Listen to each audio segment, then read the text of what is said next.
Nya kwa mgojo ngeno di chenga makende marwaki chendo ni mar migago dobro ni weche matimore e pacho ka mago bende matimore pewe mag tuke odiochiengni ma tarik 1 dwe mar 12 higa mar 2024 mokwongo magi weche mag mewo pek odiochiengni ma kawuono. Jafwambo mane ochwad gi magina Nakuru e kinde ng'anyo mag Gen Z odhial gi jochung weche manyien. Majogo biro ji makala 3,000 matene ni nitie pesa madhi dong Mombasa County ka. Omiyo en thuolo mar ywayo jolimbe. Jogo manie sekta mar limbe kod ohala e kaunti ma Mombasa onyiso geno mar yudo ohala dweni mar Disemba. Hatuwezi tukasema waliwawa huko.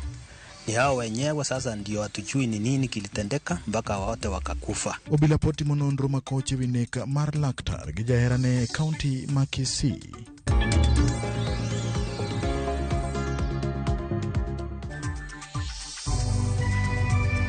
Mchikni nya kormo gojol ngal tudi kodo na mararia deka uchiel no kata ex marwa mar at Ramogi TV KE at James Opondosin Daroki ne nyalo tudi kodwa ma pi okidinyiso pachi lipode mwakelo ni kinde ka kinde. Mchikni nyinga en James Opondo. Catherine Wanjeri Kariuki jafwambo mane ochwad gi magina e kinde ng'anyo mag rawere dwe mar 7 higani oyudo mich mar Freedom Warrior wad kowuok kuom riwruok mar jochungo weche manyien Kenya Editors Guild. Wanjeri nodhiele nyasi mar 7 e romo mar riwruogno mane obagi e kaunti ma Nakuru tarik 16 dwe mar 7 higani. Wanjeri nowachore ni nochwad gi magina gi obila e kinde mane odhi nyime gi timo tije mar fwambo. Jakom riwruogno Zubeida Kome nowacho ni Wanjeri nodhiel kaka ng'atno manigi chir kendo dwaro mare mar dhi nyime gi fwambo weche ko omiyo jowinjo koda joneno kata doko ni masira makamano noyude.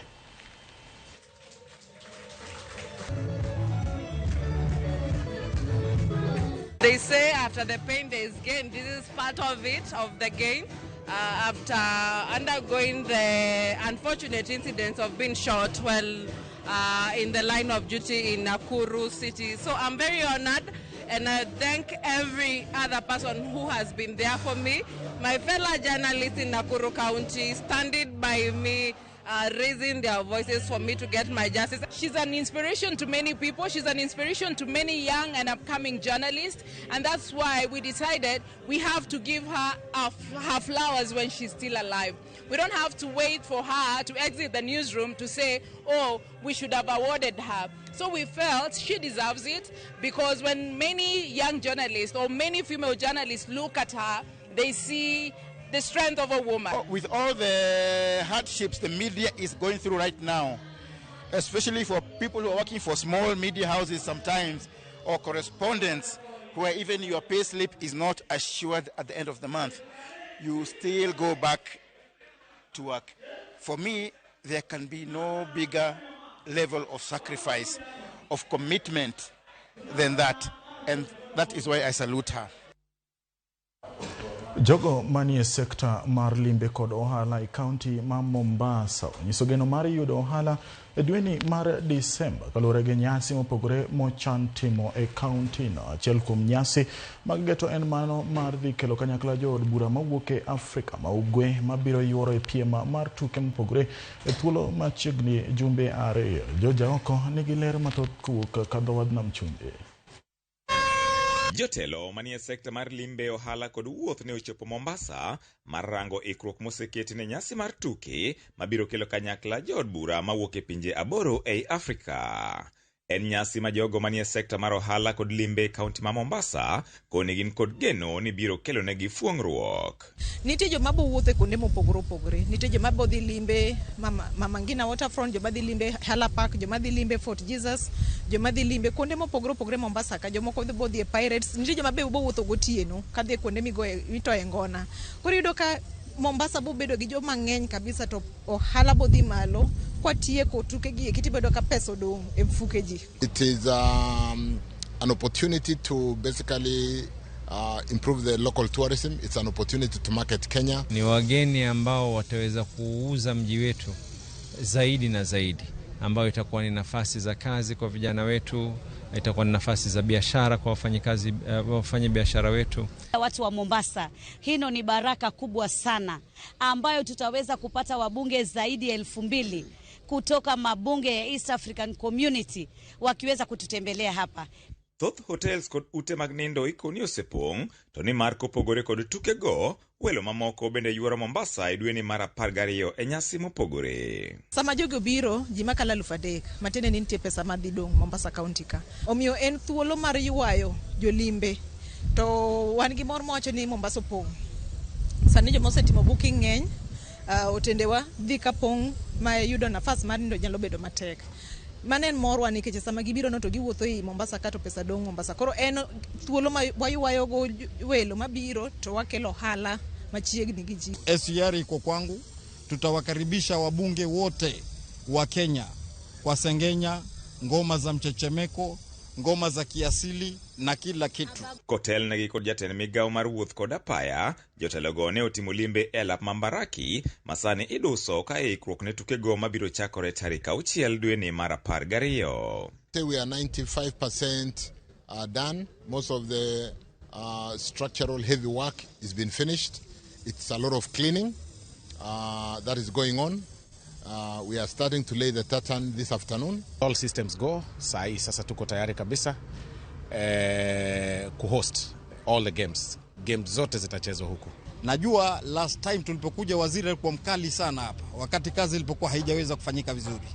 Na captain alichukua ahadi ya kuona pia tutashikana pamoja kuangalia tafanya namna gani. Koro kuonde midhi tugiegi wadhi keto hema, idhi ketie johanda swekra johala matindo tindo kod johala madongo, joma uso chiemo, joma uso gige mopogore mondo gius ne welo gi ka gibiro. Wan kwayo wakende ne jogi ni giket ler to giwuogi welo gi maber. George Aoko, Ramogi TV, Mombasa.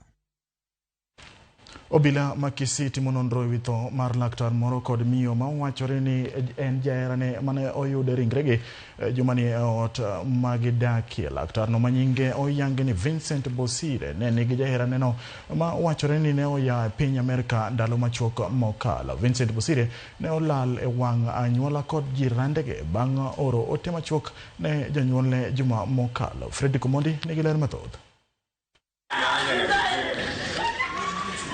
Chieng' tich abich godhiambo, laktar mathiethe osiptal ma Kisii Teaching and Referral Hospital Vincent Bosire ne oyud ringrene kaachiel gi mar miyo moro ma wachore ni jaherane e ot mane gidakie e boma ma Kisii. Wachore ni miyono ne olor pacho ka ndalo machuok mokalo ka oya e piny Amerika. Ringre ji ariyogo ne oyudi koriwo lwetegi kanyakla. Muya marach mane wuok e odno ne omiyo jirende ochako tich kendo chwalo lipot ne obila, gino mane miyo obila oturo dhot kendo donja i odno. Kila mtu anashindwa. Tulistukia tu tukiambiwa daktari amepotea kutoka kazi, simu yake imepotea, hata kumtafuta hatumuoni. Maaskari wakati waliingia kwa nyumba waliwapata tu wanashikana tu hivi mikono. Sisi kama wakaaji wa hapa tulishtuka sana, tumekuwa traumatized. So tulikuwa tunaomba tu serikali ifanye uchunguzi ili juu ni kitu nini ilifanyika akina Vincent kukufa. Ot mane oyude ringrego bende ne oyude sindene kod sirenj ma osetigo kod mapoko tigo ka okere dier ot. Owadgi Vincent maduong' obedo gi buok kaluwore gi manotimore e yodo owadgi machogono. Hatuwezi tukasema waliwawa huko. Ni hao wenyewe sasa ndio hatujui ni nini kilitendeka mpaka wote wakakufa. Sasa postmortem ndio atasema ni nini kiliendelea kwa hiyo boma. Alipigia mamangu simu saa 1 hivi. Akamwambia mam, niko hospitali Chenelo. Nimewekwa ICU. Akatuambia chochote ilitokea mpigiwe simu. Tukasanga hapo. Nikaambia mamu, hapa kuna maneno. Idalagi Vincent mayudore e kaunti ma Nyamira, lit kod kuyo podo kwa nyuola mage, ka giwacho ni Vincent ni ng'ama muol, mor, kendo ne rieke sikul. Giwacho ni Vincent ne oyombe Nyanza e piny maduong' mar klas 12 mar 2013 ka ne oyudo grade mar A e sikund sekondar ma yawuoyi ma Nyambaria. Obila mag okwach kich e boma ma Kisii osechopo e odno mar timo nonro mar fwenyo seche mane ji ariyogo thoe kod gima dine kel tho margi. Ringregi ne ochwale kar kano ringre ma Kisii Teaching and Referral ka irito bero margi. Frederick Omondi, Ramogi TV. Jodak e alwora mag nam Lolwe ka dhowath nam Chumbi to kod Hoho Maroka koro ikwayo mondo obed akicha ka koth pod medore e pacho ka. Mae kwayo ma migawo mar arita wacho ni biro konyo geng'o midhiero mathoth ma ikelo kod koth ma medore ka achiel kod oula. Piny owacho bende medo ni gisechako keto kenge makare mar daro jogo manie kuonde ma oula thoro monjo e kinde ma koth chwe. Linetundi ni kod ler mathoth. Ma e chal mar gweng' makapuothe mayudore e kaunti ma Kisumu. Piyo yweyo mier, puothe kachiel gi jamni, kendo gweng' ni kirango to chalo mana nam. Kaluwore kod koth mosebedo ka chwe pacho ka, oganda kachiel kod le koro dong' ka onge kuma ginyalo jote. Chenro mar dar oganda mawuok e alwora ma oula oketho kuonde ma gisebedo ka gijote, koro dhi nyime e gwenge kaka Kapuothe, Nanga, Lower Katuoro, Wigwa, gi moko kuom gwenge sub-county ma Kisumu kuma miere makwan gi romo 200 oula osekelo negi midhiero ka kuma chielo pi oseyweyo cham e puothe maromo heka 100. Oganda mawuok e miere maromo 47 ma koro timo jote skul koro chunygi chandore nikech machiegni jopuonjre biro dok e skul. Ok wanyalo beta ka rech e pi. Samoro niterowa sikul miterowa no sikul bende samoro nyithindo nie klas to sikunde bende opong'.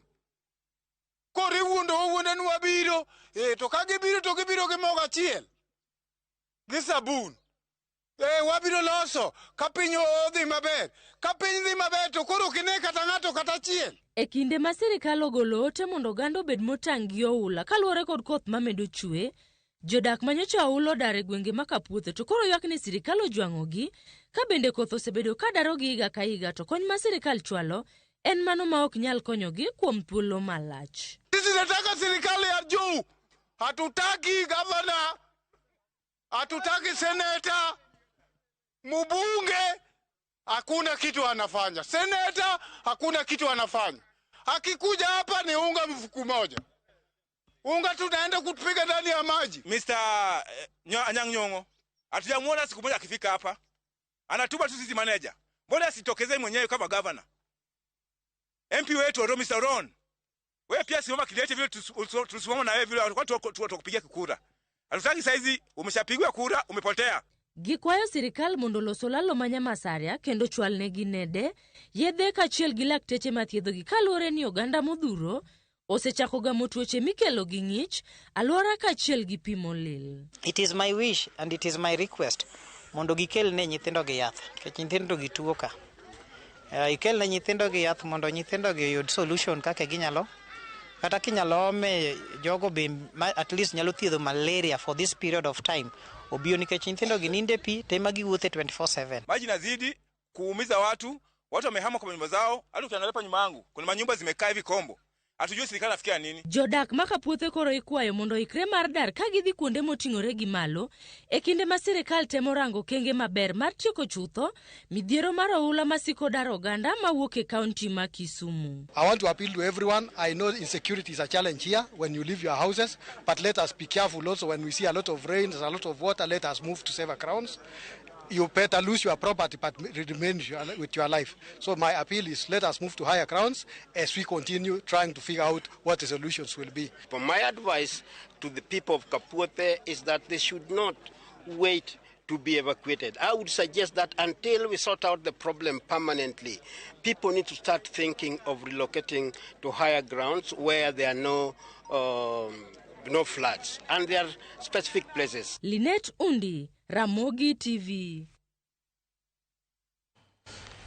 Kwa Ramogi Juang, duani kao yueyo ma adundo. Kapo kwadi yueyo, nyisani watima report motud recorda bialo Ramogi TV en bang igni adek nyaka ne bial Ramogi TV.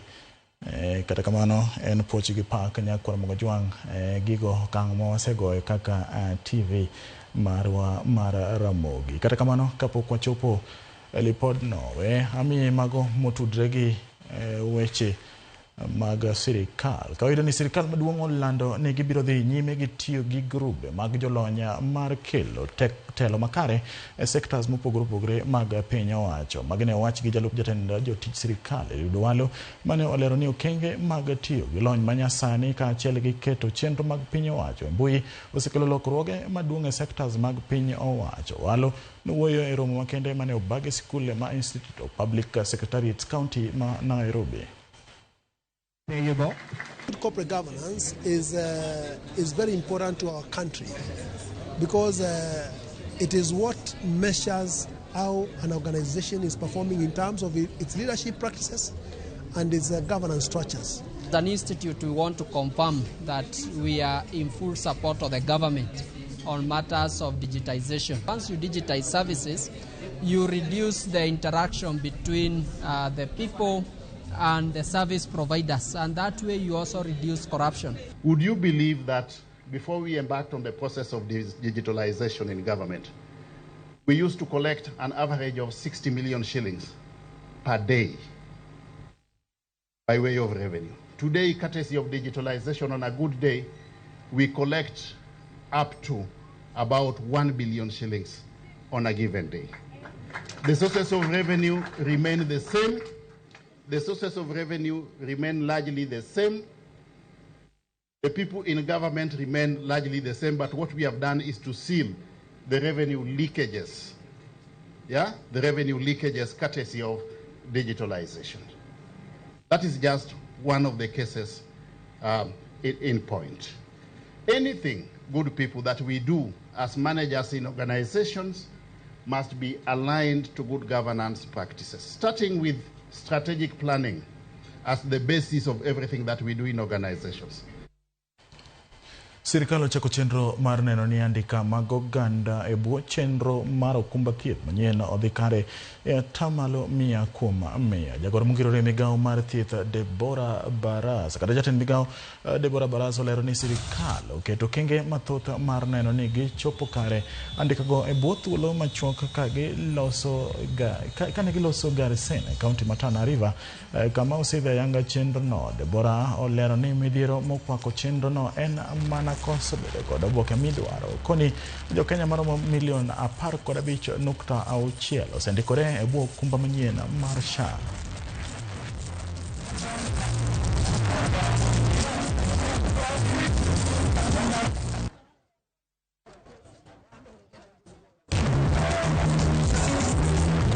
We are happy to see that registration is ongoing. We saw a few challenges such as the identification cards and the birth certificates, of which we'll be addressing expeditiously.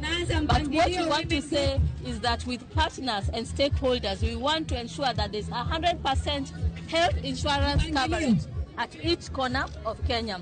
We also want to ensure that all Kenyans are having 100% quality services. There's 100% access to essential medicines, 100% access to human resource for health, and there is 100% access to the digital health platform, so that we have a healthy environment and a digital ecosystem, which is the enabling factor. En igni adek nyaka ne wang jowi mar Ramogi TV chako muomo yamo kaka achiel kuom TV mag kambi mag Royal Media Services malendo kod dhok mar oganda. Kaka kokalo chenro ge mag Ramogi TV osekelo lokruoge buora kuom oganda kowuok Kisumu nyaka Mombasa. Odiochieng' ma kawuono wami picha kaka Ramogi TV osemulo ngima jopiny e counties mathoth. Millicent Adhiambo Nigeler mathoth. Welcome to the new Ramogi. Igni adek mosekalo, Ramogi TV mani uchake mondo golo foke jopiny omigi puonj kendo moro oganda kokalo e dhogo oganda Luo. Kawuono lokruoge mabeyogo inyalo winji kendo siem kuonde maboyo kod alwora magwa. E kaunti ma Kisumu, chenro mag ojende kaka thum dag mor kanyakla kod ngoma owake osebedo kar mula ne ojende kendo chiero kido kaachiel kod tim ka gifwenyo godo kit thumbe Luo ka gisumore paro kendo chamo nyadhi mar kit oganda. Ramogi e television maber mapuonjo oganda Luowa nyaka nodonji moneno dongruok mage nikech kata sani shida mar pi matimo kamoro amora kani iyudo ka gi cover piyo piyo to chopo to jotendwa yudo to choponwa kaka piyo.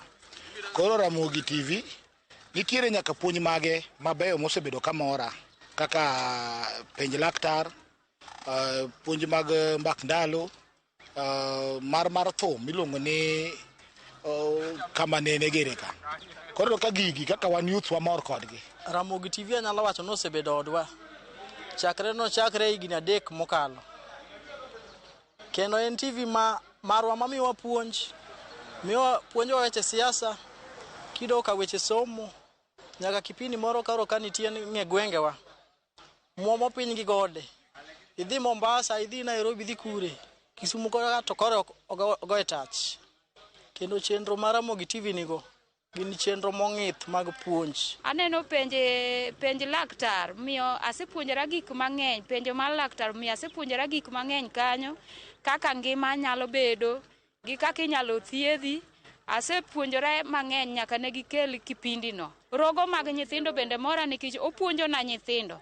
Nyithindo ng'iyo taneno ka nyithindo winjo gik mang'eny ahinya. Koro amor gi Ramogi mang'eny. E kaunti ma Homa Bay, Ramogi TV osebedo gir tich makelo puonj kendo jiwo tiegruok makare katiyo kod dholuo mar miyo weche mopondo yudore mayot kendo minyal pim e kind oganda monywando nyaka jogo ma ikgi oniang' ma dhok mamoko nyalo gwenyo. Gikelo ga jolony e studio mapuonjowa weche mag pur kendo gohala. Miyowa mijing' ahinya. Miyo kata miyo kata mana jodongo ma ok winji dhok mamoko winjo gi dholuo kabisa. Omiyowa freedom, joma nok nyal winjo kisungu, mok nyal understand gik moko. Sani keto Ramogi TV neno news maber kabisa, ielewa. Amor gi Ramogi TV nyaka koro chakre higa 3. Weche mag Nyasaye kar kogwen awinjo ga mor ahinya mang'eny kendo puonjona nyithinde pacho ka winje kendo anene live kaachiel koda agriculture kaka maendeleo nyalo dhi kaka wago ohala kaka kidwa gori piny. Ramogi TV njiwi. Mombasa County, Ramogi TV oseloso anyuola mag oganda luo modak Mombasa obedo kod yot mar tudruok ahinya to man mabor kod dala. Gilero ni Ramogi miyo giyudo mor mag kido kod timbe luo chopo negi mana e dhot e tiendgi kar bedo. Achiel umiyo waneno piny luo ka gima en mane lwetwa e dhot ka wabedo. Nikech aneno gima timore Kisumu, aneno gima timore dala Homa Bay, to hambe kaka wuoni koro joka bende nena nikech dhok Kiswahili otek to kamong'o dholuo kama Nyasaye madgwedhi jo Royal Media. Aya gimoro tinde gikele TV ka ning'e gwengewa. Ng'e gwengewa ne nyako makele cha en Kisumu no kende modake modwele. Odagi wuotho entire Nyanza. Kisumu gi kanye mowuothe. Awara en ka puonja mara en ayweyo okodwa wuothe Nyanza te. Koro kang'e ni gini kata un binya miu thuolo ni nikech kata e pinje mag jo Mombasa gi bende nitie kuonde mane joluo bolale e ramisi gi. Mago be wanyama ng'e gwenge go nitie kata gik mochak nying joluo kono. Ne wajioge ni gime donje gwenge kabisa oke town. Ng'eni gik mang'eny be timore gwenge. Koro wakwagi ni gidonje gwenge wa makaluo. Ndeche nderni madonje kor gwenge ma richo. Koro ng'eni ka gi expose gi oko. To ji mang'eny ng'eyo kata sirikal ng'eyo to nyalo konyowa. E kaunti ma Migori, wang' jowi mar Ramogi osemiyo lwasi mar wala kod keto mwandu ogoyo kang' kaluwore kod maling'ling' mifuono kod Ramogi e chenrogi gino makoro kelo negi yot e geng'o achiedh nade madegibed godo.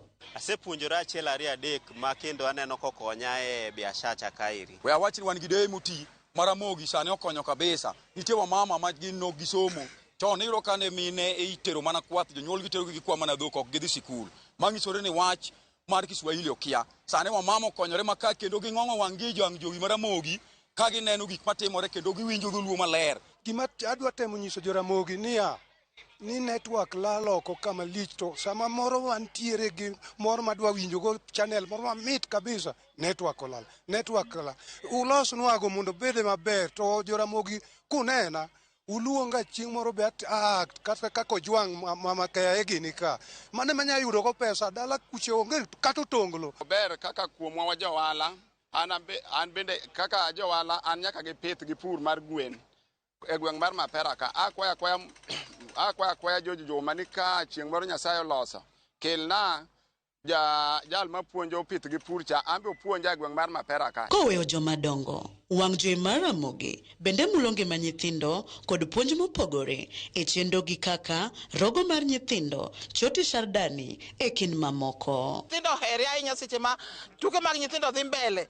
Nyithindo ok nyal kata timo gimoro amora, nyithindo dhi e Ramogi, gidhi neno tuke matimore e Ramogi. Omiyo an amor gi Ramogi, omiyo akwayo jo Ramogi ni mondo gidonje ya ero mondo gikelnwa gigo eko mondo wan bende wane wang' gi wang' mondo wabedie TV go eko. Karamogi TV yango nyasi margi mar higni 3 yamo, joneno duto e Kenya onyiso mor margi ne thuolo magiyudo mayango kido kod tim ka ikeyo negi weche e dhoudi kendo lombogi ka gidhi nyime. Millicent Adhiambo, Ramogi TV. Erokamano Millicent Adhiambo kuom lipot na nyakola mag jwang' wadhi alo higni 3 nyaka ne chak Ramogi TV. Kendo goni erokamano janeno kendo jawinjo marwa ma osebedo kodwa kuom higni gi duto. Kapod wasingo dhi nyime gi kelonu loko, kelonu weche matimre kor gwengewa, kelonu weche matimre pinje maoko, ka achiel gi kelo puonj mopogore opogore. Ote machuok kae aneno ka ng'ato wacho ni Ramogi TV migago chopo na yorno makare. James Opondo Senior ma Vincent Maurice Dianga kawuok Kamwagondo, Brian kawuok Ndhewa koni Ramogi TV chopo na yorno makare. Bende wuod Katito wacho ni tho mar Vincent lito nego non gima nokelo thone. Ramogi TV ler okinyi ma kawuono mano miyango kawuok ka ni doto waka ywe ma adundo nyakwana mag jwang' kik dhi mabon nikech pod wan gi weche mathoth.